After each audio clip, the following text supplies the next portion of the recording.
Marcus got a raise, not a small one.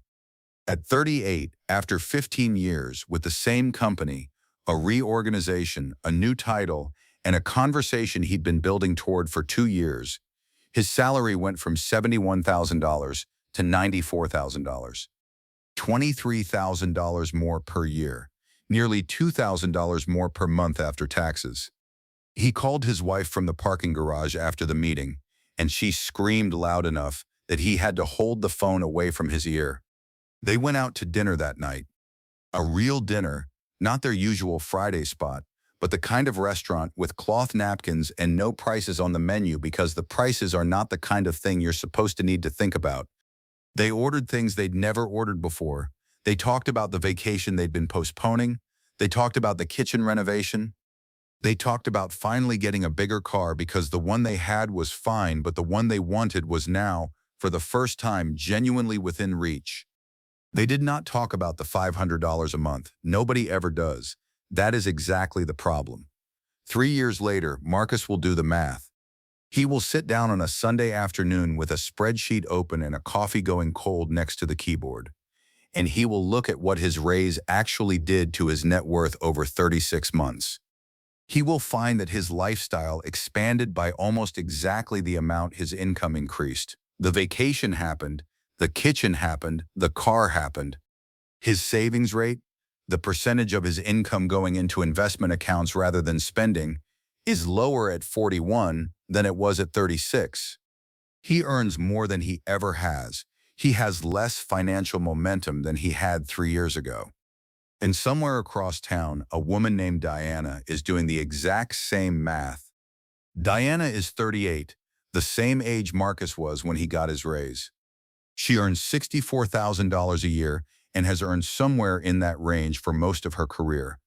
She drives a car that is 7 years old. She has not been to a restaurant with cloth napkins in recent memory.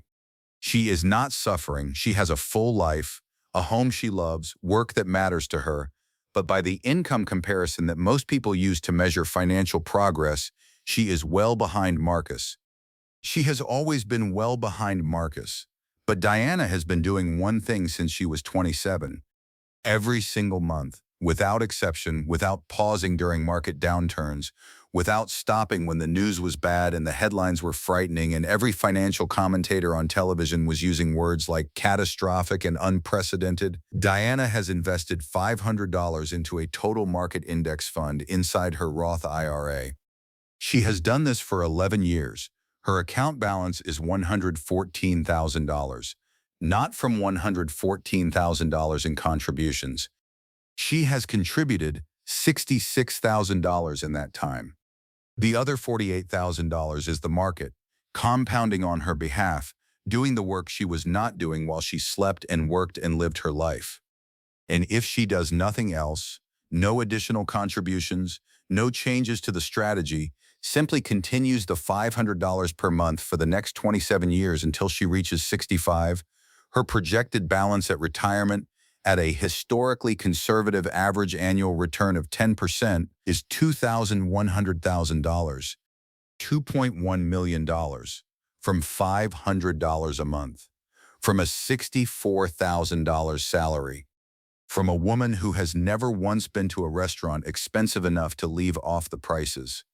This is the video where we talk about what income actually does for your retirement and what it cannot do, and why the $500 a month strategy executed consistently over a long period of time produces an outcome that most six-figure earners never come close to matching, not because the math is complicated, but because the behavior required to make it work is something that higher income actively makes harder.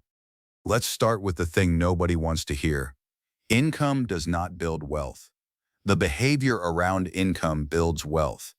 These are not the same thing, and conflating them is the single most common financial mistake made by people who work hard, earn well, and arrive at retirement with far less than their career would suggest they should have. The United States Census Bureau reports that the median household income in America is approximately $74,000 per year.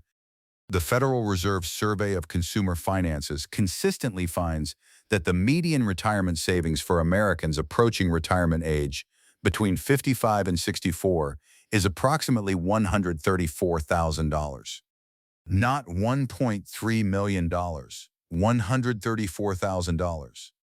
For people who have been working for 30 or 40 years, who have moved through raises and promotions and career milestones, the median nest egg at the end of it all is $134,000. That number tells you almost nothing about what people earned. It tells you almost everything about what they did with what they earned. The highest earning decade in most people's careers is their 40s and 50s.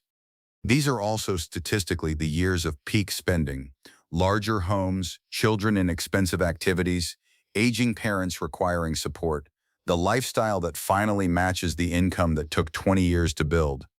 The raises arrive exactly when the reasons to spend them also arrive. And so the gap between what people earn and what they accumulate stays wide or gets wider at the precise moment in their financial lives when compounding needs their help the most. Marcus's raise did not make him wealthy.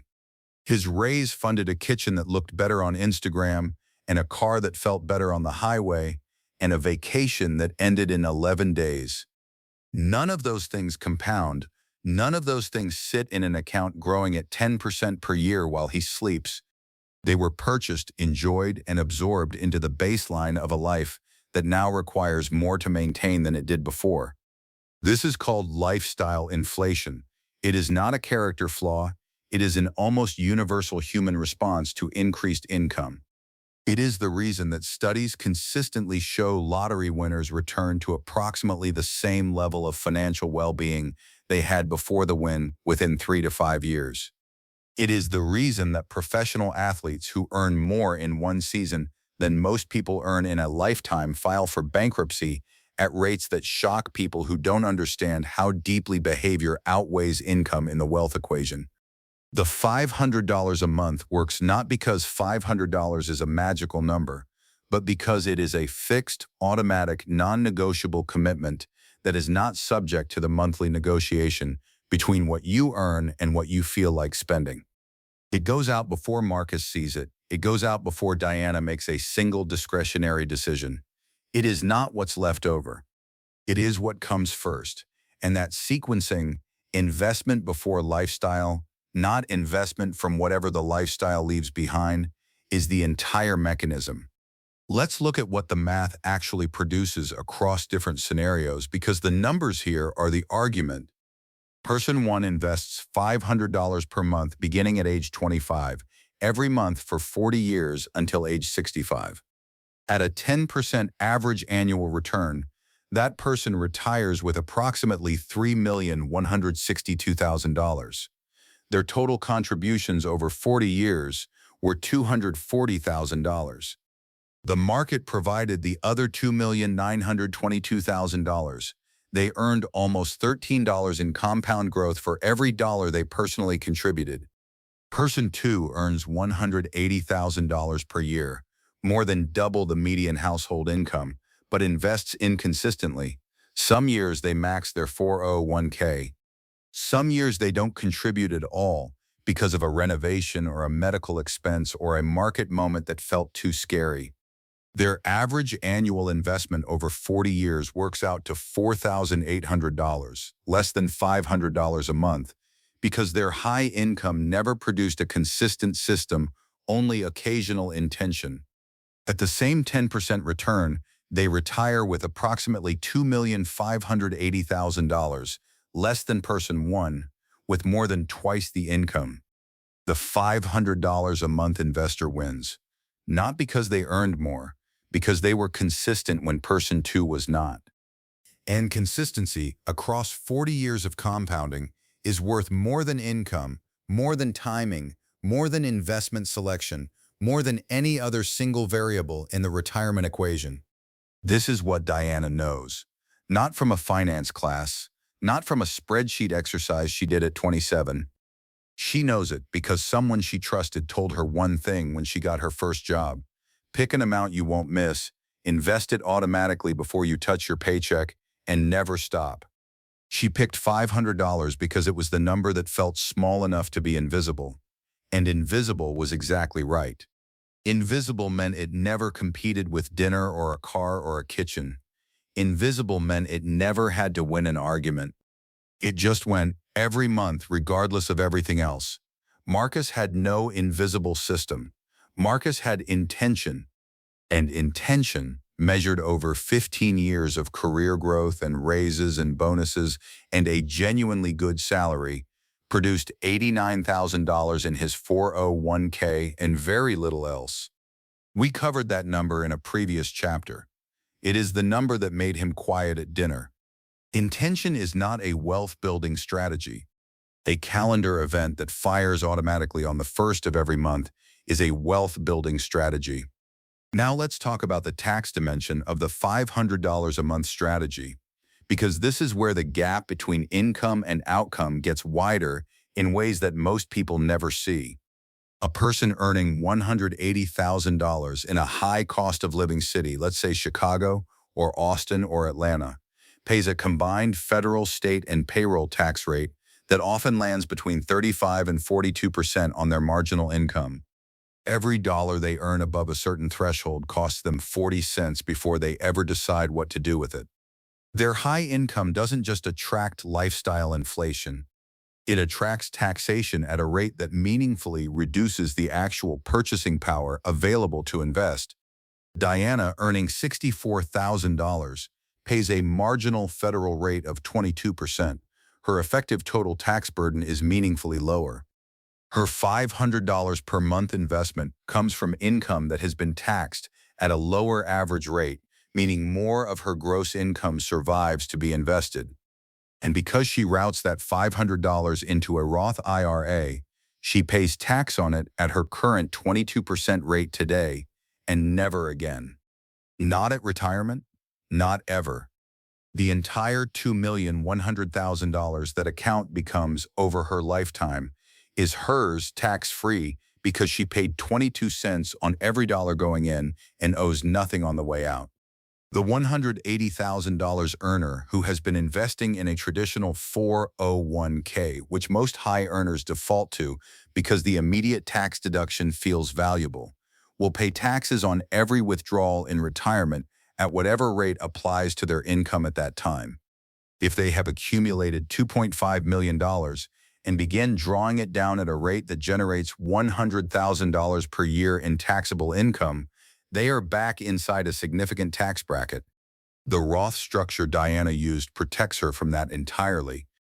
Her income in retirement is invisible to the IRS because she handled it correctly at the beginning.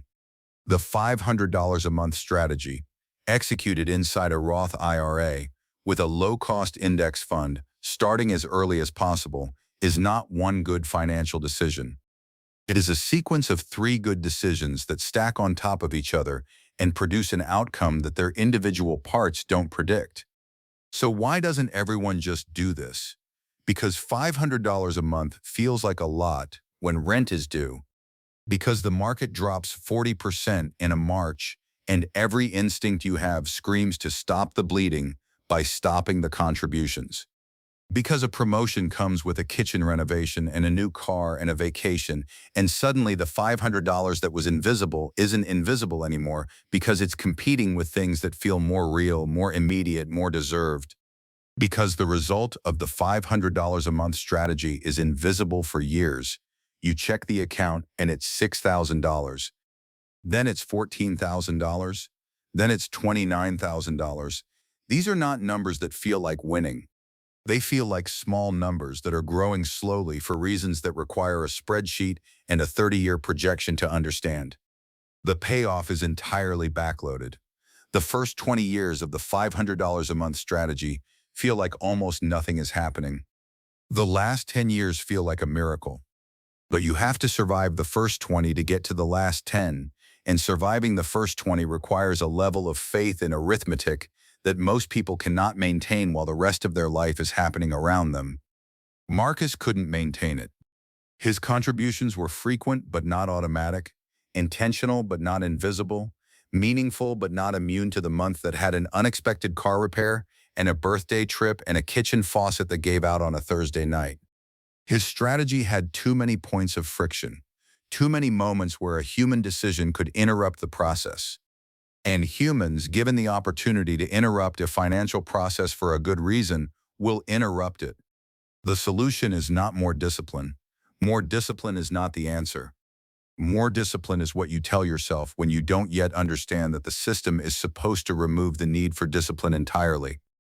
A direct deposit into a Roth IRA that fires on the 3rd of every month, before you've seen the rest of your paycheck, requires no discipline. It requires one setup decision, made once, executed automatically forever. Discipline is for things you have to decide repeatedly. Automation is for things you should only have to decide once. Here is exactly how to build the $500 a month strategy today, regardless of where you are starting from. Step 1, determine your number and make it automatic, and make it the first transaction that happens after every paycheck, not the last. The number does not have to be $500. If $500 feels impossible right now, the number is $200.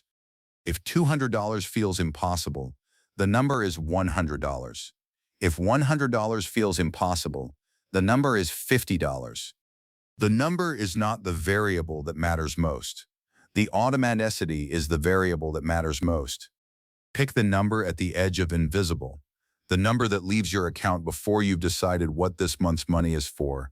The number small enough that its absence doesn't change your daily life, but large enough that its presence, compounded over decades, changes your retirement entirely.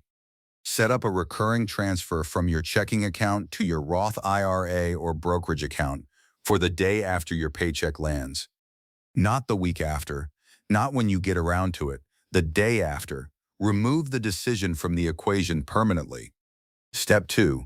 Increase your automatic contribution by 1% of your income every time you receive a raise, not the full raise. 1%.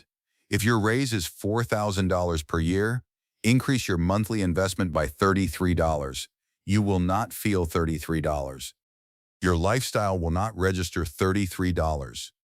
But $33 per month added to an existing $500 monthly investment, compounded over 20 years at 10%, adds approximately $25,000 to your retirement balance.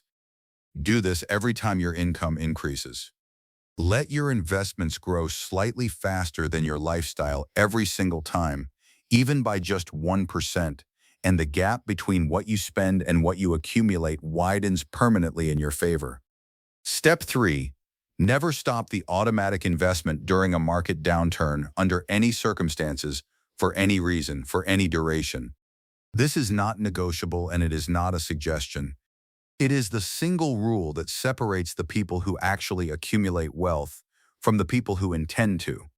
When the market drops 20%, your $500 is buying shares at 20% off their previous price. When the market drops 40%, your $500 is buying shares at 40% off. You are not experiencing a loss on these purchases. You are making a purchase at a discount that will reverse as it has reversed after every single market decline in the recorded history of the American stock market, going back more than a century. The investor who continued their automatic contributions through 2008 and 2009, buying S&P 500 index fund shares at prices that have since increased more than 5-fold, did not merely survive the financial crisis. They were enriched by it because they did not stop. Because the automatic transfer fired on the 3rd of every month and nobody made a decision to pause it, and so it never paused. Step 4. Invest exclusively in low-cost total market index funds and never deviate from this, no matter what anyone tells you about a better opportunity. The better opportunity is almost never better. The hot sector, the single stock your brother-in-law heard about, the ETF with the compelling thesis and the 3-year track record, the actively managed fund with the impressive recent performance, none of these as a category outperform a simple total market index fund over a 20-year horizon more than a small minority of the time, and you cannot reliably identify in advance which ones will. John Bogle proved this. Eugene Fama proved this. Decades of peer-reviewed financial research proved this. The index fund charges 0.03% per year.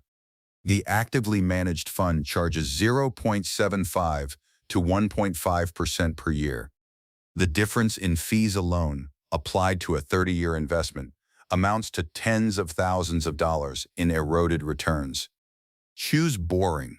Boring is the strategy that works. Step 5. Look at your investment account balance no more than 4 times per year, and never make a change to your investment allocation in response to something you saw on the news. The enemy of the $500 a month strategy is not the market. The market has always recovered. The enemy is you, watching the market on a bad day and making a permanent decision in response to a temporary condition. Check your balance in January, April, July, and October. Confirm that your automatic contributions are continuing. Confirm that your allocation hasn't drifted more than 5 points from your target. Rebalance if it has. Close the app. Go do something that has nothing to do with money. The strategy works in the background. It does not need your supervision. It needs your absence. Marcus is 41 now. He has started the $500 a month. Not from the raise is mostly spent, but from a restructuring he did after that Sunday afternoon with the spreadsheet. He found $500 in the monthly budget by genuinely auditing what was coming out of the accounts and finding the category of spending that was high enough to address and low enough in actual enjoyment to eliminate. Subscriptions mostly. A gym he visited 4 times in a year. A streaming service nobody in the house remembered signing up for. 2 restaurant delivery apps with fees that had quietly added up to $180 in a single month. He is not earning more. He is redirecting from a category of spending that was producing no lasting value into a category of automated investment that will produce compounding returns for the next 24 years. The number he starts with is $500. The number his automatic annual 1% increase will make it by the time he is 50 is $716. His projected balance at 65, starting from his current investment base and adding the $500 automatic monthly contribution with annual 1% increases, is $1,480,000.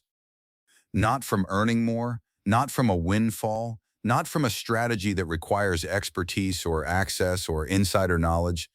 From $500 a month, automated, invested in the most boring fund available, never stopped, incrementally increased with every raise, reviewed 4 times a year and left alone the other 341 days. Diana already knew this. She has known it for 11 years. She has known it quietly, without ceremony, without anyone calling her financially sophisticated, without a dinner at the restaurant with the cloth napkins. She has known it the way you know something that just keeps working every single month without asking you to do anything impressive. Marcus is learning it at 41. That is not too late. Compounding does not care how long it took you to show up. It only cares that you showed up, that the transfer fires automatically, and that you leave it alone long enough for the math to do what the math has always done. The 6-figure salary was never the answer. The $500 was. It was always the $500.